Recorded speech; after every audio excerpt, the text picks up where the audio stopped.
السلام علیکم ورحمۃ اللہ وبرکاتہ۔ جناب اظہر خان اسماعیلی صاحب نے ناگپور سے سوال کیا ہے کہ تابوت سکینہ اور ہیکل سلیمانی کیا ہے؟ تابوت سکینہ یہ شمشاد کی لکڑی کا ایک صندوق تھا جو حضرت سیدنا آدم علیہ السلام پر نازل ہوا تھا۔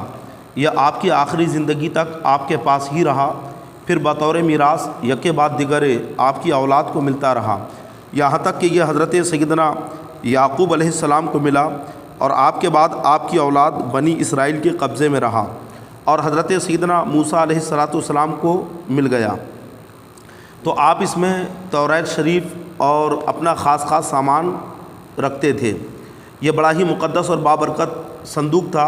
بنی اسرائیل جب کفار سے جہاد کرتے تھے اور ان کے لشکروں کی کثرت اور ان کی شوکت دیکھ کر سہم جاتے اور ان کے سینوں میں دل دھڑکنے لگتے تو وہ اس صندوق کو اپنے آگے رکھ لیتے تھے۔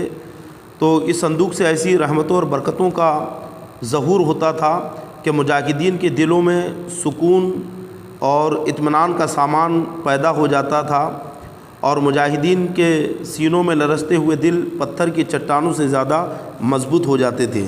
تابوت سکینہ یہ وسیلے کا بہترین ثبوت ہے۔ جو کہتے ہیں کہ وسیلہ لینا بزرگوں کے نام کا یا بزرگوں سے جو چیزیں نسبت رکھتی اس کا وسیلہ جائز نہیں ہے، تو وہ تابوت سکینہ کے متعلق قرآن و حدیث میں پڑھیں کہ یقیناً بنی اسرائیل تابوت سکینہ کا وسیلہ لیتے تھے، اور تابوت سکینہ یہ وہ ہے جو انبیاء کرام سے نسبت رکھتا ہے، جس میں انبیاء کرام کے تبرکات تھے۔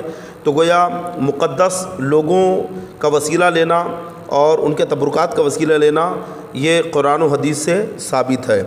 رہا ہیکل سلیمانی، تو ہیکل سلیمانی کا اسلام میں کوئی تصور نہیں ہے، بلکہ یہ یہودیوں کا عقیدہ اور نظریہ ہے۔ تابوت سکینہ ایک خیمے میں رکھا جاتا تھا اور اس وقت تک یہودیوں یا بنی اسرائیل کے لیے کوئی قبلہ متعین نہیں تھا، تو جس طرف وہ خیمہ ہوتا جہاں تابوت سکینہ ہے تو اسی طرف رخ کر کے عبادت کرتے ہیں۔ حضرت سیدنا داؤد علیہ السلام نے سب سے پہلے یہ ارادہ کیا کہ تابوت سکینہ رکھنے کے لیے ایک عمارت بنائی جائے۔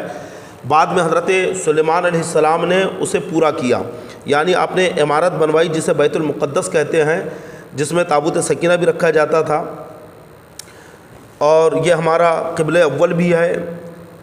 یہودی اسی کو ہیکل سلیمانی کہتے ہیں۔ یہ یہودیوں کا نظریہ اور عقیدہ ہے، ورنہ وہ ہمارے لیے بیت المقدس ہے اور بڑا عظیم اور متبرک مقام ہے، اور ہمارا قبلہ اول بھی وہ رہ چکا ہے۔